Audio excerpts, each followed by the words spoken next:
بسم اللہ الرحمن الرحیم۔ السلام علیکم۔ مسز سعید النساء، assistant professor Urdu, government degree college برائے خواتین، سیٹلائٹ ٹاؤن بہاولپور۔ آج ہم حصہ نثر میں سبق نمبر 12 مولوی نذیر احمد دہلوی پڑھیں گے۔ اس سبق کے مصنف کا نام ہے شاہد احمد دہلوی، یہ آپ انہیں دیکھ سکتے ہیں، اور صاحب خاکہ ہیں مولوی نذیر احمد، انہیں ڈپٹی نذیر احمد بھی کہتے ہیں، اور یہ ان کی تصویر ہے۔ عزیز طالبات، آج کے لیکچر کی طرف جانے سے پہلے ہم اس کے پہلے حصے کی دہرائی کریں گے۔ اس لیکچر میں میں نے آپ کو حوالہ متن کا مطلب کیا ہے، اسے لکھنے کا طریقہ کیا ہے، اسی طرح سیاق و سباق کے معنی کیا ہیں اور سیاق و سباق کیسے لکھتے ہیں، پھر ہمیں تشریح کس طرح سے کرنی چاہیے، یہ چیزیں بھی سمجھائیں، اور ساتھ ساتھ میں نے اسی لیکچر میں آپ کو مصنف کا بھی مختصر سا تعارف بتایا اور صاحب خاکہ کا بھی۔ اس کے علاوہ ہم نے اس لیکچر میں پہلی 2 عبارات جو تھیں ان کی حوالہ متن اور سیاق و سباق کے ساتھ تشریح بھی کی۔ امید ہے وہاں تک آپ کو یہ لیکچر جو ہے وہ سمجھ میں آ گیا ہوگا۔ اگر آپ نے ابھی تک وہ لیکچر نہیں سنا تو بہتر ہے کہ آپ پہلے اس لیکچر کو سنیں، تاکہ آپ کو یہاں پہ کی جانے والی تشریح اور جہاں پہ میں نے حوالہ متن یا سیاق و سباق کی جگہ پہ ایک ہی دفعہ سیاق و سباق لکھ دیا ہے، اس کی وجہ بھی سمجھ میں آ جائے اور آپ کو ان عبارات کی تشریح کرنے میں بھی آسانی رہے۔ آئیے چلتے ہیں ہمارے آج کے لیکچر کی طرف۔ آج ہم عبارت نمبر 3 سے شروع کریں گے، اور یہ ہے آپ کے سامنے آج کی عبارت۔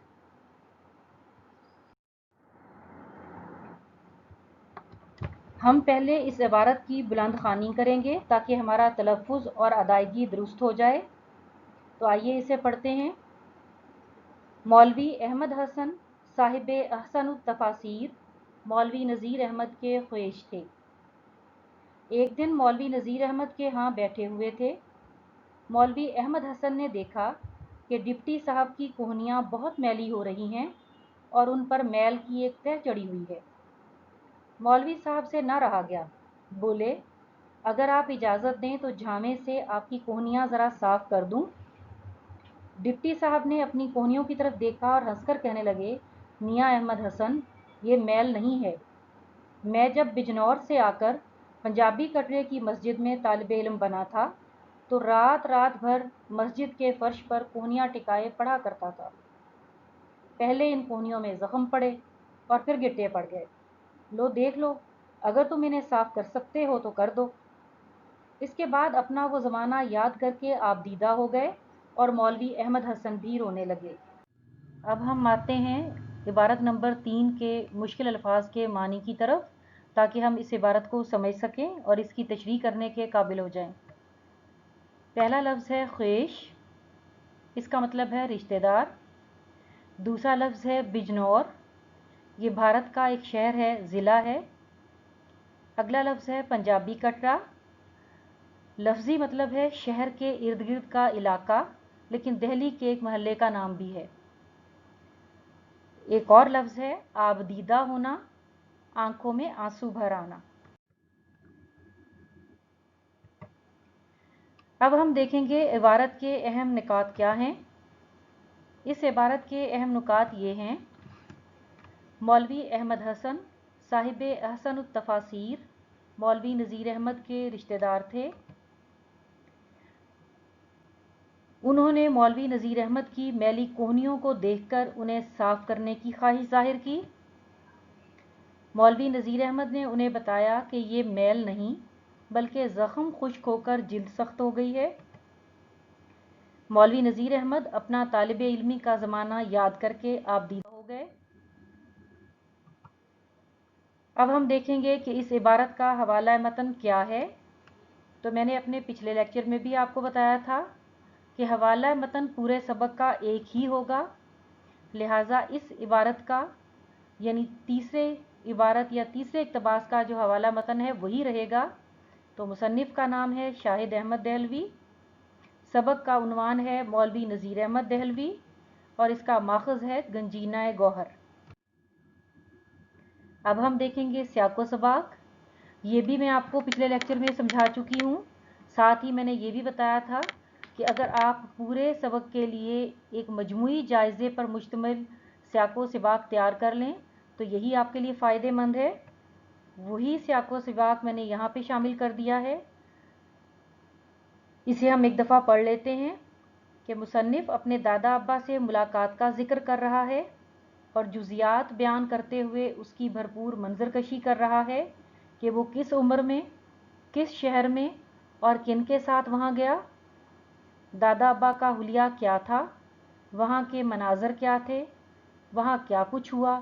اور اس عبارت کے بعد مصنف یہ بتا رہا ہے کہ مولوی نذیر احمد زمانہ ساز بالکل نہیں تھے، انہوں نے غیور جنگ کا خطاب لینا گوارا نہ کیا، ان کا لکھا ہوا ترجمہ قرآن چھپوا کر والی ریاست جابرا کے بھائی صحت یاب ہو گئے، انہوں نے بچپن میں تعلیم حاصل کرنے کے لیے مصیبتیں برداشت کیں، آپ نے تمام عمر خودداری اور قناعت سے زندگی بسر کی، سر سید کے بہت معتقد تھے اور علی گڑھ کے لیے چندہ اکٹھا کرنے میں پیش پیش رہتے۔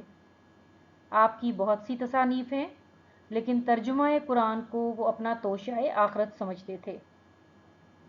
یہ سیاق و سباق آپ کو کہیں سے بھی عبارت آئے آپ اس میں لکھ سکتے ہیں۔ ہاں چاہیں تو ہر عبارت کے لیے آپ الگ سے سیاق و سباق تیار بھی کر سکتے ہیں۔ اب ہم آتے ہیں عبارت نمبر 3 کی تشریح کی طرف۔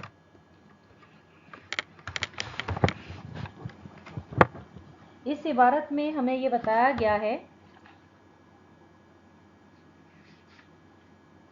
کہ مولوی احمد حسن صاحب اور مولوی نذیر احمد اکٹھے بیٹھے تھے۔ مولوی احمد حسن صاحب کے بارے میں بتایا گیا ہے کہ وہ احسن التفاسیر جنہوں نے لکھی ہے، جن کی کتاب ہے، یہ وہی والے صاحب ہیں۔ اور یہ کون تھے؟ مولوی نذیر احمد کے رشتہ دار تھے۔ انہوں نے جب مولوی نذیر احمد کی میلی کونیاں دیکھیں تو اجازت مانگنے لگے کہ کیا وہ ان کو صاف کر دیں۔ اب ہمیں دو باتیں پتہ چلتی ہیں، ایک تو یہ کہ ڈپٹی صاحب سے وہ بے تکلف تھے تو ہی یہ بات پوچھ سکتے تھے، اور دوسری بات یہ کہ ان کی کونیاں واقعی بہت میلی تھیں کہ احمد حسن صاحب سے رہا نہیں گیا، وہ پوچھنے پر مجبور ہو گئے۔ اب آگے مولوی صاحب نے کیا کہا؟ وہ جب اجازت مانگ رہے ہیں کہ اگر آپ کہیں تو میں صاف کر دوں جھامے سے، تو ڈپٹی صاحب ان کی طرف دیکھ کر اور ہنس کر کہنے لگے کہ یہ میل نہیں ہے۔ پھر انہوں نے اپنی کہانی سنائی کہ جب وہ بجنور سے پنجابی کٹڑے کی مسجد میں آئے تھے، اور یہاں بھی ایک چیز ظاہر ہوتی ہے کہ یہ علم کی طلب تھی، پیاس تھی جو انہیں ایک علاقے سے دوسرے علاقے میں لے گئی۔ بچپن میں انہوں نے علم حاصل کرنے کے لیے مصیبتیں برداشت کیں، ورنہ انسان فطرتاً آرام پسند ہوتا ہے، اکثر لوگ ایسا نہیں کرتے۔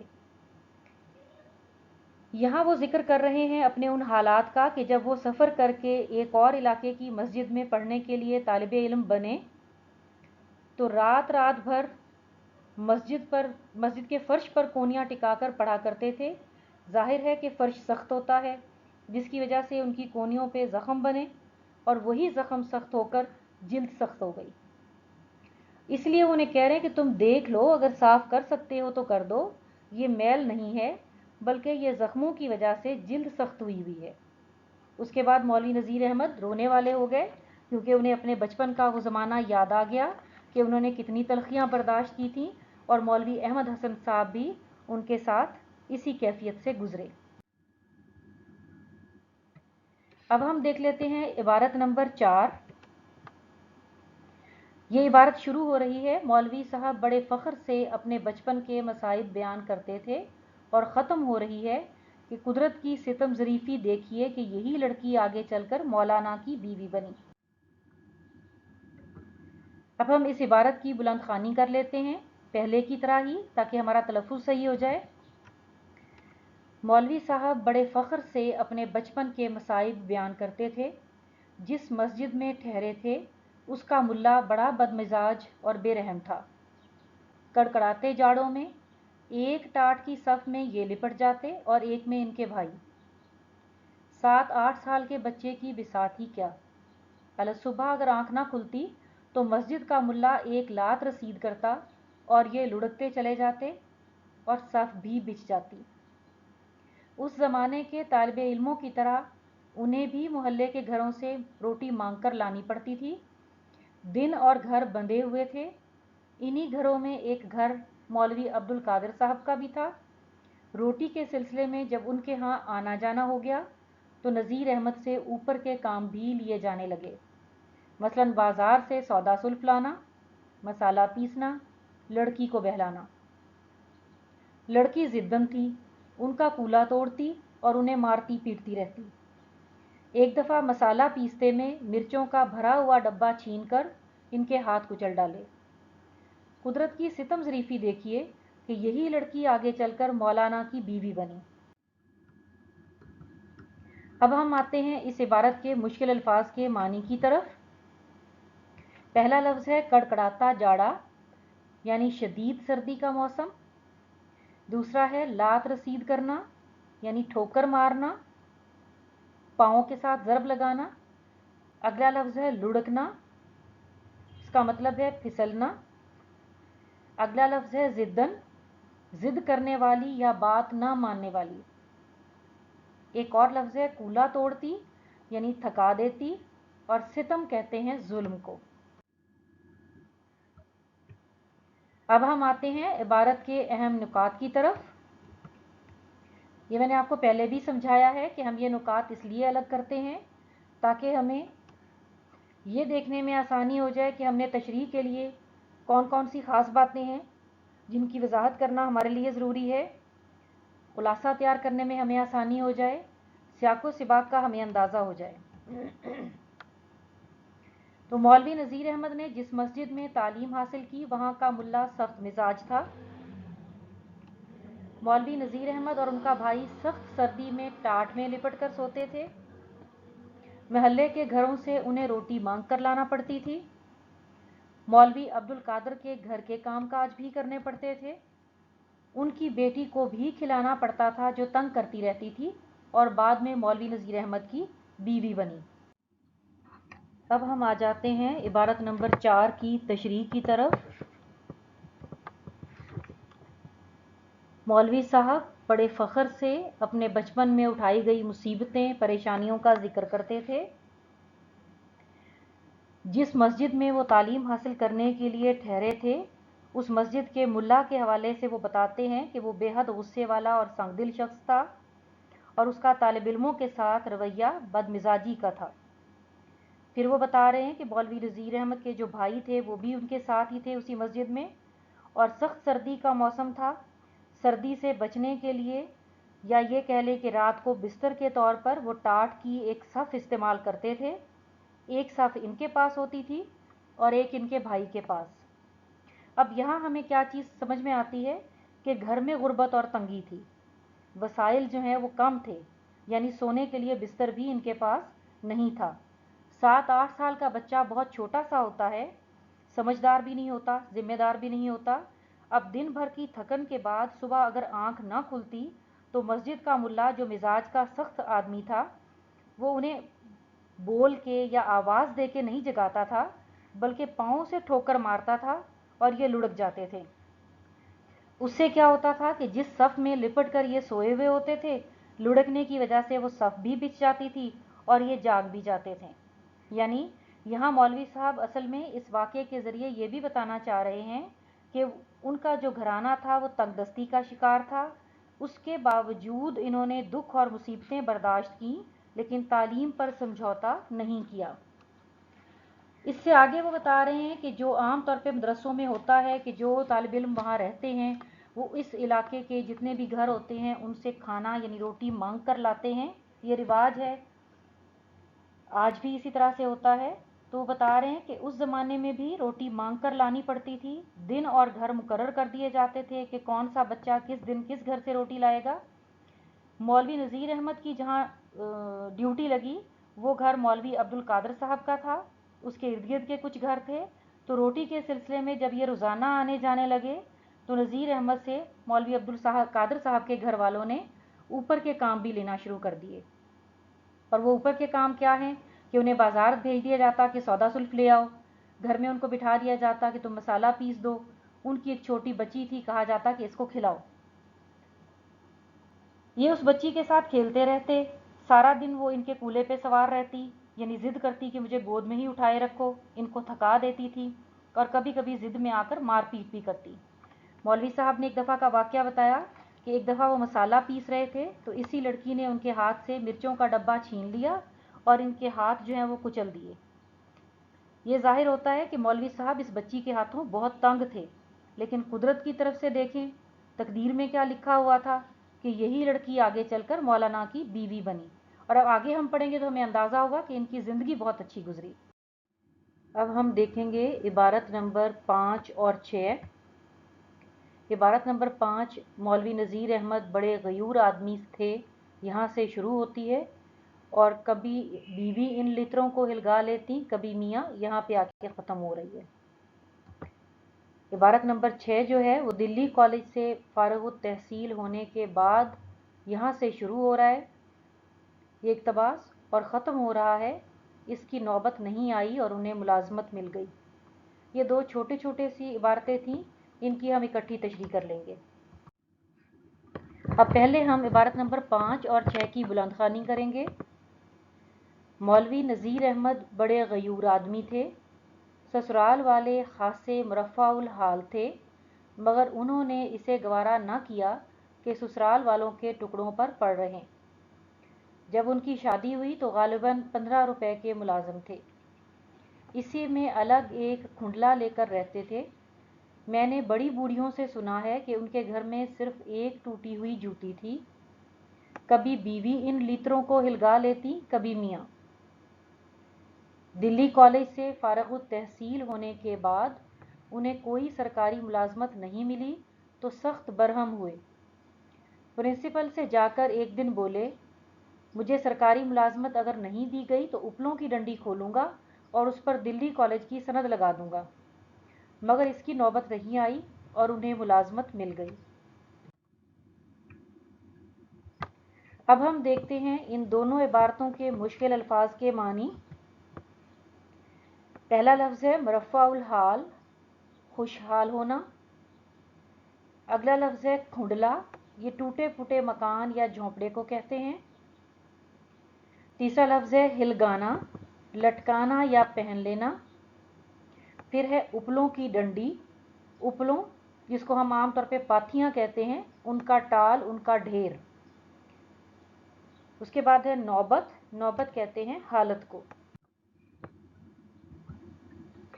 अब हम आते हैं इबारत नंबर 5 और 6 के अहम नुकात की तरफ।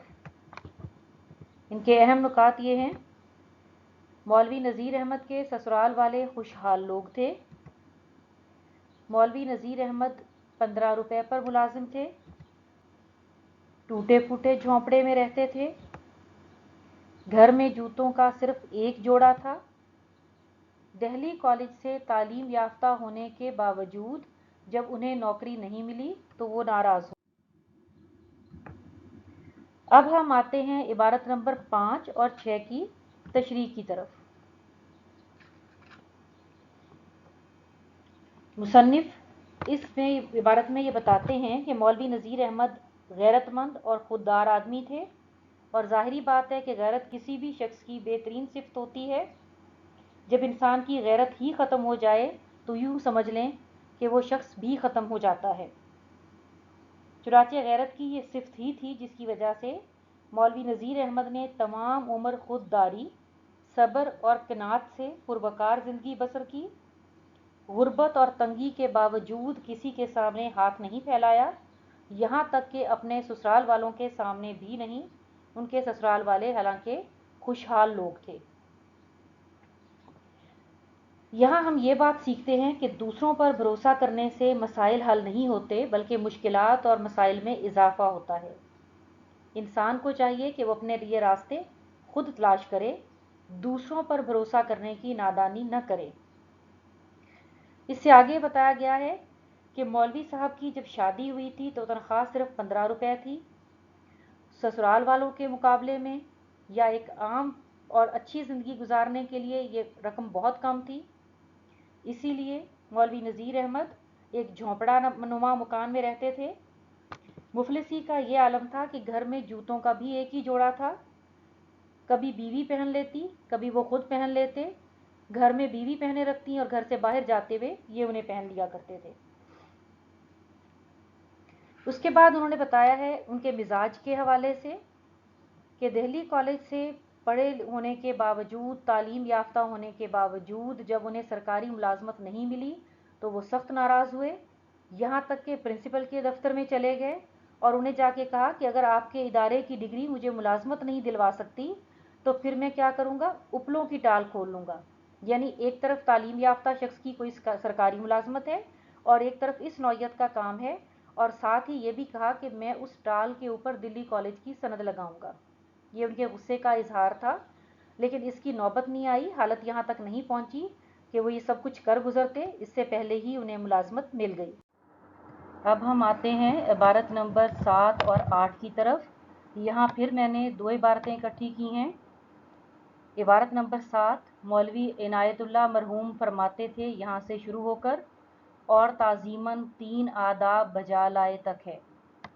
और इबारत नंबर 8 सर सैयद अहमद ख़ां उम्र में, यहाँ से शुरू होकर सर सैयद इस खुलूस से बेहद मुतासिर हुए तक है। अब हम आ जाते हैं इबारत नंबर 7 और 8 की बुलंद खानी की तरफ। मौलवी इनायतुल्लाह मरहूम फरमाते थे कि जब हम लाहौर से दिल्ली वापस आ रहे थे तो एक ही डब्बे में सब सवार थे। सर सैयद अहमद ख़ां ने किसी बात के सिलसिले में कहा, मौलवी साहब, मैं इस लायक भी नहीं हूँ कि आपके जूते के तस्मे बांधूं। मौलवी नज़ीर अहमद खड़े हुए और ताज़ीमन 3 आदाब बजा लाए। सर सैयद अहमद ख़ां उम्र में मौलवी नज़ीर अहमद से 20-22 साल बड़े थे और आवाम के अलावा अंग्रेज़ी हुक्काम में भी बहुत मुअज़्ज़ज़ थे। मौलवी नज़ीर अहमद भी उनकी बड़ी इज़्ज़त करते और दामे दरमे कदमे सुखने उनकी मदद करते। एक दफ़ा अलीगढ़ कॉलेज में एक हिंदू मुहासिब ने लाखों रुपए का गबन किया और कॉलेज जारी रखना महाल हो गया। इस खबर को सुनकर मौलवी नज़ीर अहमद दिल्ली से अलीगढ़ पहुँचे और हर तरह की ढारस बंधाई। बोले, अगर रुपए की ज़रूरत हो तो ये रुपया इस वक्त मौजूद है, ले लो और भी दूंगा, और अगर किसी खिदमत की ज़रूरत हो तो मैं हाजिर हूँ। सर सैयद इस खुलूस से बेहद मुतासर हुए। अब हम देखेंगे इन दोनों इबारतों के मुश्किल अल्फाज के मानी। पहला लफ्ज़ है ताज़ीमन, यानी इज़्ज़त के तौर पर। दामे दर में, रुपए पैसे के साथ, यानी दाम के साथ, पैसे के साथ। कदमे, कदम के साथ यानी अमल के साथ। सुखने, अपने सुखन यानी बातचीत गुफ्तगू के साथ। अब हम इस पूरे का मतलब देख लेते हैं कि दामे दर में कदमे सुखने, हर तरह से मदद करना, रुपए पैसे के साथ भी मदद करना, अपने अमल के साथ भी यानी अमली तौर पे भी मदद करना, और अपनी गुफ्तगू या बातचीत के ज़रिए भी किसी की मदद करना। मुहासिब, हिसाब करने वाला। गबन, खुर्द बुर्द या ख़यानत। ढारस, तसल्ली। इन दोनों इबारतों के अहम नुकात। मौलवी इनायतुल्लाह के बकौल सर सैयद अहमद ख़ां और मौलवी नज़ीर अहमद एक दूसरे की बहुत इज़्ज़त करते थे। सर सैयद उम्र में मौलवी नज़ीर अहमद से 20-22 साल बड़े थे। हिंदू मुहासिब के गबन की वजह से जब अलीगढ़ का निज़ाम चलाना मुश्किल हो गया तो मौलवी नज़ीर अहमद ने अपने हर तरह के ताउन का यकीन दिलाया। अब हम आते हैं इन दोनों इबारतों की तशरीह की तरफ कि मुसन्निफ इस इबारत में ये बताते हैं कि मौलवी इनायतुल्लाह मरहूम, सर सैयद अहमद ख़ां और मौलवी नज़ीर अहमद एक ही डब्बे में सफ़र कर रहे थे और ये सफ़र था लाहौर से दिल्ली वापस आने का। सर सैयद अहमद ख़ां ने ताज़ीम के तौर पर डिप्टी नज़ीर अहमद या मौलवी नज़ीर अहमद से कहा कि मैं तो इस लायक भी नहीं हूँ कि आपके जूते के तस्मे बांधूँ। मतलब ये कि मैं तो अपने आप को आपके सामने कुछ भी नहीं समझता। तो जवाब में मौलवी नज़ीर अहमद खड़े हो गए और खड़े होकर 3 दफ़ा आदाब किया کہ میں بھی آپ کی بہت زیادہ عزت کرتا ہوں، کیونکہ مولوی نذیر احمد ان کی عزت اس لیے بھی کرتے تھے کہ آپ سید تھے، اور اس لیے بھی کرتے تھے کہ تعلیم کے لیے جو سر سید احمد خان کی خدمات ہیں وہ بہت زیادہ تھیں۔ در حقیقت مولوی نذیر احمد سر سید احمد خان کے دبستان کا ایک حصہ تھے۔ اب ہم دیکھتے ہیں عبارت نمبر 8 کی تشریح۔ اس میں مصنف بتاتے ہیں کہ سر سید احمد خان عمر میں مولوی نذیر احمد سے تقریباً 22 سال بڑے تھے۔ سر سید، ان دونوں کی عمروں میں بہت فرق تھا، سر سید کی عمر میں اور مولوی نذیر احمد کی عمر میں۔ سر سید علی گڑھ کالج کی تحریک کی وجہ سے عوام میں کافی مقبول تھے، لوگ بھی ان کی بہت عزت کرتے تھے۔ سر سید احمد خان اور مولوی نذیر احمد کی بڑی پرانی دوستی تھی، اور مولوی نذیر احمد ہر طرح سے سر سید احمد خان کی مدد کیا کرتے تھے، اپنے روپے پیسے کے ذریعے بھی، اپنے عمل کے ذریعے بھی، اور اپنی بات چیت کے ذریعے بھی، یعنی جس طرح سے ممکن ہو ان کی مدد کرتے تھے۔ اس کے بعد مصنف ذکر کرتے ہیں کہ علی گڑھ کالج میں ایک وقت ایسا بھی آیا کہ جو حساب کتاب رکھتا تھا وہ ہندو شخص، اس نے لاکھوں روپے کا غبن کیا، خیانت کی، پیسے خرد برد کیے، چوری کر لیے، اور کالج میں جب پیسے کی کمی ہوئی تو اس کو جاری رکھنا مشکل ہو گیا۔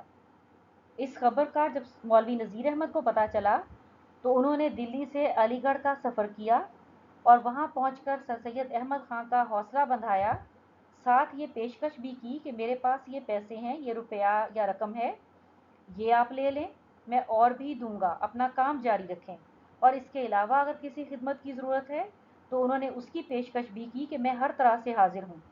سر سید ان کے اس خلوص سے بہت متاثر ہوئے، یعنی انہوں نے ان کے اس جذبے کی قدر کی۔ اب ہم آتے ہیں عبارت نمبر 9 کی طرف۔ یہ عبارت مولوی نذیر احمد علی گڑھ کے لیے چندہ اگانے سے شروع ہوتی ہے اور عورتوں کے زیور تک اتروا لیا کرتے تھے، یہاں پہ ختم ہوتی ہے۔ اب ہم اس عبارت کی بلند خوانی کریں گے۔ مولوی نذیر احمد علی گڑھ کے لیے چندہ اگانے کے سلسلے میں بہت کارآمد آدمی تھے، اس لیے جہاں تک ممکن ہوتا سر سید انہیں اپنے دوروں میں ساتھ رکھتے اور ان سے تقریریں کراتے۔ نذیر احمد کی قوت تقریر کے متعلق کہا جاتا تھا کہ انگلستان کا مشہور مقرر برق بھی ان سے زیادہ مؤثر تقریر نہیں کر سکتا تھا۔ اب بھی اگلے وقتوں کے لوگ جنہوں نے مولوی صاحب کے لیکچر سنے ہیں کہتے ہیں کہ یا تو ہم نے ڈپٹی صاحب کو دیکھا یا اب اخیر میں بہادر یار جنگ مرحوم کو دیکھا کہ سامعین پر جادو سا کر دیتے تھے اور جو کام ان سے چاہتے لے لیتے، جب چاہا انہیں ہنسا دیا اور جب چاہا ان کی جیبیں خالی کرا لی اور عورتوں کے زیور تک اتروا لیا کرتے تھے۔ اب ہم آتے ہیں مشکل الفاظ کے معنی کی طرف۔ پہلا لفظ ہے چندہ اگانا، اس کا مطلب ہے چندہ اکٹھا کرنا، پیسے اکٹھے کرنا۔ دوسرا ہے سامعین، سننے والے۔ اس کے اہم نکات کیا ہیں؟ تو اس کے اہم نکات یہ ہیں: مولوی نذیر احمد مؤثر تقریر کرتے تھے، سر سید دوروں میں انہیں اپنے ساتھ رکھتے تھے، مولوی نذیر احمد کے علاوہ دو اور لوگ بھی اچھی تقریر کے حوالے سے مشہور تھے، انگلستان کا مقرر برق اور بہادر یار جنگ۔ اب ہم آتے ہیں عبارت نمبر 9 کی تشریح کی طرف۔ مصنف اس عبارت میں یہ کہتے ہیں کہ مولوی نذیر احمد بہت اعلیٰ پائے کے مقرر تھے، اپنی اسی خوبی کی وجہ سے علی گڑھ کالج کے لیے چندہ اکٹھا کرنے کے لیے بڑے کارآمد اور مفید آدمی تھے۔ سر سید اسی لیے انہیں اپنے ساتھ رکھتے تھے، جہاں بھی ان کا دورہ ہوتا وہ مولوی نذیر احمد کو اپنے ساتھ لے کر جاتے اور ان سے تقریر کرواتے تھے، اور مولوی نذیر احمد بھی ایسی زبردست تقریر کرتے تھے کہ جو لوگ مخالف بھی ہوتے تھے وہ بھی ان کی بات سننا پسند کرتے تھے۔ اللہ تعالیٰ نے مولوی نذیر احمد دہلوی کو تقریر کی خوبی عطا کی تھی اور وہ اس میں خوب ماہر تھے۔ تقریر کرنے کے حوالے سے دو اور لوگوں کی شہرت تھی، ایک انگلستان کے مشہور مقرر جو سیاستدان بھی تھے برک کی، اور دوسرے مولوی صاحب کے بعد بہادر یار جنگ مرحوم کی جو مسلم لیگ کے رہنما تھے۔ ان دونوں کے بارے میں بھی کہا جاتا ہے کہ یہ سننے والوں پر جادو کر دیتے تھے، لیکن بات وہی ہے کہ مولوی نذیر احمد کو ان دونوں پر فوقیت حاصل تھی۔ تقریر کا انداز ایسا تھا کہ یہ لوگ جو کام چاہے کروا لیتے، مطلب سامعین کو ہنسا دیا، اگر چندہ اکٹھا کر رہے ہیں تو ظاہر ہے ان کو اس طرح سے قائل کیا کہ وہ لوگ پیسے دینے کے لیے تیار ہو جائیں، اور عورتوں کے زیور تک اتروانا سے مراد یہ ہے کہ عورتیں بخوشی اپنا زیور تک دے دیتی تھیں۔ کہا یہ جاتا ہے نا کہ عورت کو زیور بہت پیارا ہوتا ہے، لیکن عورتیں اپنا زیور تک اتار کر اس چندہ مہم میں ان کو دے دیا کرتی تھیں۔ عزیز طالبات، اب ہم آئیں گے اس سبق کی آخری عبارت نمبر 10 کی طرف، جو شروع ہو رہی ہے مولوی نذیر احمد عربی میں غیر معمولی استعداد رکھتے تھے، اور ختم ہو رہی ہے کہ یہی میرا توشہ آخرت ہے۔ ہم اس عبارت کی بلند خوانی کر لیتے ہیں۔ مولوی نذیر احمد عربی میں غیر معمولی استعداد رکھتے تھے۔ کئی سال سے لوگوں کا ان پر تقاضا تھا کہ قرآن مجید کا ترجمہ کرو، مگر وہ پسو پیش کرتے اور کہتے کہ یہ کام ان لوگوں کا ہے جو خدمت دین میں اپنی ساری عمر صرف کر چکے ہیں۔ مگر جب پینشن لے کر دلی آ گئے تو تفسیر کا ترجمہ شروع کیا، اور اس سلسلے میں اکثر آیات قرآنی کا ترجمہ بھی کرنا پڑا۔ اس سے انہیں اندازہ ہوا کہ یہ کام اتنا دشوار نہیں ہے جتنی کہ طبیعت میں ہچکچاہٹ ہے۔ چنانچہ کئی مولویوں اور عالموں کے مشورے سے انہوں نے قرآن مجید کا ترجمہ کرنا شروع کیا۔ ایک لفظ پر رد و قدا ہوتی اور بالآخر ایک رائے ہو کر ترجمہ لکھ لیا جاتا۔ ترجمہ مکمل ہونے کے بعد بھی ایک نابینا جید عالم کو پڑھ کر سنایا گیا اور ایک اور عالم کو نظر ثانی کے لیے باہر بھیجا گیا۔ جب کاپیوں کی تصحیح ہوئی اور پروف دیکھے گئے تب بھی ان میں ترمیم کی گئی، اور جب تک اس کی طرف سے پورا اطمینان نہیں ہو گیا اسے شائع نہیں کیا گیا۔ اس میں 2.5 سال لگ گئے، مگر ترجمہ بھی ایسا شستہ و رفتہ اور بامحاورہ ہوا کہ اب پچھلے 50 برس میں کوئی اور ترجمہ اس سے بہتر شائع نہیں ہو سکا۔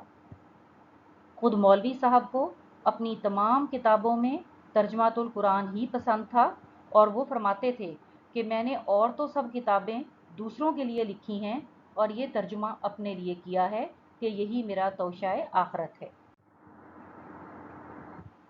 اب ہم دیکھ لیتے ہیں مشکل الفاظ کے معنی۔ پہلا لفظ ہے استعداد، مہارت یا قابلیت۔ اگلا لفظ ہے پسو پیش، ٹال مٹول۔ پھر ہے تیسیر، لفظی مطلب ہے آسان بنانا، اور یہاں پر اس سے مراد ہے حدیث شریف کے 6 مجموعوں کا خلاصہ۔ رد و قدا، اس کا مطلب ہے بحث و تکرار۔ جید عالم، بہت بڑا عالم۔ نظر ثانی، دوبارہ دیکھنا۔ یہ بھی کچھ اور الفاظ ہیں، ان کے معنی بھی ہم دیکھ لیتے ہیں۔ ترمیم کہتے ہیں کانٹ چھانٹ کرنا۔ شستہ و رفتہ، صاف اور رواں۔ توشہ آخرت، آخرت میں کام آنے والی چیز۔ اب ہم دیکھیں گے اس کے اہم نکات کو۔ اہم نکات یہ ہیں: مولوی نذیر احمد کو عربی زبان پر عبور حاصل تھا، انہوں نے تفسیر کا ترجمہ بھی کیا۔ قرآن شریف کے ترجمے میں 2.5 سال لگے۔ ترجمہ نابینا جید عالم کو سنایا گیا اور نظر ثانی کے لیے ایک اور عالم کو بھی بھیجا گیا۔ اس ترجمہ قرآن کو مولوی نذیر احمد اپنا توشہ آخرت سمجھتے تھے۔ طالبات، اب آتے ہیں ہم اس عبارت کی تشریح کی طرف۔ تو اس کی تشریح میں آپ کو نہیں کرواؤں گی، کیونکہ اس سے پہلے میں آپ کو 9 عبارتوں کی تشریح کروا چکی ہوں، آپ کو طریقہ سمجھا چکی ہوں۔ اس عبارت کے لیے آپ خود کوشش کریں گے۔ اگر آپ کو کہیں دقت پیش آئے تو پچھلی 9 عبارتوں کو بار بار سنیں اور پھر سے اس عبارت کی تشریح کرنے کی کوشش کریں تاکہ آپ اس عمل میں مہارت حاصل کر سکیں۔ عزیز طالبات، اب ہم دیکھیں گے کہ اس حصے میں سے، یعنی آپ کی درسی کتاب میں سے، آپ کو معروضی پرچے میں کس طرح کے سوالات آتے ہیں۔ ये 5 नंबर का सवाल आपको आता है। हम यहाँ पे उसका तरीक़े कार सीखेंगे कि उस सवाल को कैसे करना है। फ़र्ज़ कीजिए कि एक सवाल आपके पास ये दिया हुआ होगा कि सबक मौलवी नज़ीर अहमद के मुसन्निफ़ का नाम क्या है। उसके नीचे उसके 4 मुमकिना जवाब दिए होंगे। अलिफ मौलाना शिबली नौमानी, बे मौलाना अल्ताफ़ हुसैन हाली, जीम शाहिद अहमद दहलवी और दाल रशीद अहमद सिद्दीकी। ये 4 ऑप्शन हैं। आपने अपना सही जवाब तलाश करना है और उसके दायरे को आपने पुर कर देना है। जहाँ पे सही जवाब है शाहिद अहमद दहलवी, तो आप जीम दायरे को पुर करेंगे। दूसरा सवाल भी मैंने यहाँ शामिल किया है कि सबक मौलवी नज़ीर अहमद किस तसनीफ़ से लिया गया है। बिलफ़र्ज़ ये सवाल आपको पेपर में आता है। उसके भी 4 ऑप्शन होंगे कि अलिफ है धनक पर कदम, बे है मिरातुल उरूस, जीम है मरदुम दीदा और दाल है गंजीना गौहर। तो आपका सही जवाब बनता है गंजीना गौहर। आप दाल जो दायरा है उसको पुर करेंगे। ये मैंने आपको सिखाने के लिए, समझाने के लिए 2 सवाल शामिल किए ताकि आपको ये समझ में आ जाए कि आपके पर्चे में सवाल किस तरह से आते हैं और आपने उनको किस तरह से हल करना होता है, किस तरह से उनका जवाब देना होता है। उम्मीद है तरीक़ेकार आपको समझ में आ गया होगा। अब हम आगे चलते हैं ताकि इस सबक में से जितने मुमकिन सवालात हैं उनको देख सकें, लेकिन वहाँ मैं आपको सिर्फ सही जवाब जो है वो दिखाऊंगी। यहाँ पर मैं आपको मारूज़ी सवालात के सिर्फ सही जवाब बताऊंगी। सवाल नंबर 1 है कि सबक मौलवी नज़ीर अहमद की सिन्फ क्या है, तो ये खाका है। दूसरा सवाल है मुसन्निफ़ ने मौलवी नज़ीर अहमद को आखिरी बार कब देखा, तो 5 बरस की उम्र में। तीसरा सवाल शाहिद अहमद दहलवी मौलवी नज़ीर अहमद के क्या लगते थे, जवाब है पोते। चौथा सवाल है मौलवी नज़ीर अहमद किस महल्ले में रहते थे, तो खारी बावली में। पांचवा सवाल मौलवी नज़ीर अहमद को क्या नहीं आता था, इसका जवाब है ज़माना साजी। इसी तरह से ये और सवाल कि मौलवी नज़ीर अहमद के बेटे का नाम क्या था, तो बशीरुद्दीन अहमद। सातवां सवाल मौलवी नज़ीर अहमद के किस ख्वेश का जिक्र इस सबक में आया है, मौलवी अहमद हसन का। सवाल नंबर 8 है मौलवी नज़ीर अहमद के लिए क्या खिताब तजवीज़ हुआ था, इसका जवाब है गयूर जंग का। सवाल नंबर 9 नवाब इफ्तिखार अली कौन थे, तो रियासत जावरा के वाली थे। सवाल नंबर 10 सरफराज अली ख़ां कौन थे, तो ये नवाब इफ्तिखार अली ख़ां के भाई थे। कुछ और मारूज़ी सवाल। सवाल नंबर 11 मौलवी नज़ीर अहमद ने बिजनौर से आकर कहाँ की मस्जिद में पढ़ना शुरू किया, इसका जवाब है पंजाबी कटरे की मस्जिद में। सवाल नंबर 12 मौलवी नज़ीर अहमद की कोहनियों पर निशान कैसे थे, तो ज़ख्मों के बाद जिल्द सख्त होने के। सवाल नंबर 13 मौलवी नज़ीर अहमद किस चीज़ को अपना तोशाए आखिरत समझते थे, तर्जुमातुल कुरान को। अगला सवाल है मौलवी अब्दुल कादिर कौन थे, तो ये मौलवी नज़ीर अहमद के ससुर थे।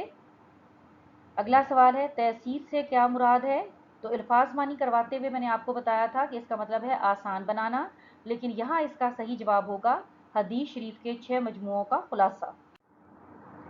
कुछ और मारूज़ी सवाल। सवाल नंबर 16 शादी के वक्त मौलवी नज़ीर अहमद की तनख्वाह कितनी थी, तो 15 रुपये। मौलवी नज़ीर अहमद ने किस कॉलेज से तालीम हासिल की, दिल्ली कॉलेज से।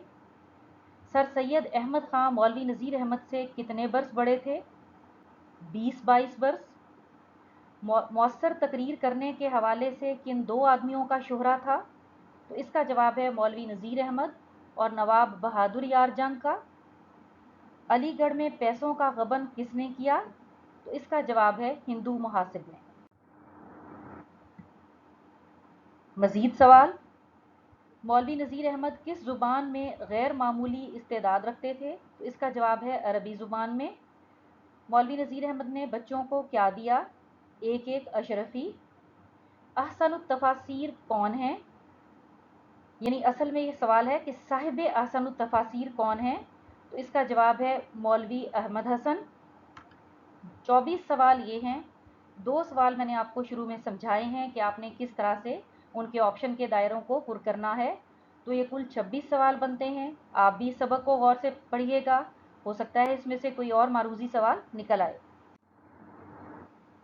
तालिबात, आपका एक और सवाल 10 नंबर पर मुश्तमिल इसी हिस्से में से आता है, हिस्सा नसर में से, और वो होता है सबक का खुलासा लिखना। मैं आपको साथ साथ अहम निकात लिखवाती गई हूँ, तैयार करवाती गई हूँ। आपने इन्हीं अहम निकात को इकट्ठा कर लेना है, आपका खुलासा तैयार हो जाएगा। ध्यान आपने ये रखना है कि इन अहम निकात को इकट्ठा करते हुए आपकी तहरीर में रब्त ज़रूर मौजूद हो। यहाँ पे मैं आज के इस लेक्चर को ख़त्म करूँगी। मुझे उम्मीद है कि आपने अच्छी तरह से इबारत की बुलंद ख़ानी, हवाला मतन, सियाको सिबाक, तशरीह के तरीक़ेकार और मारूज़ी सवालात को समझ लिया होगा। इंशाअल्लाह अगले लेक्चर में आपसे फिर मुलाकात होगी। तब तक के लिए अल्लाह हाफ़िज़।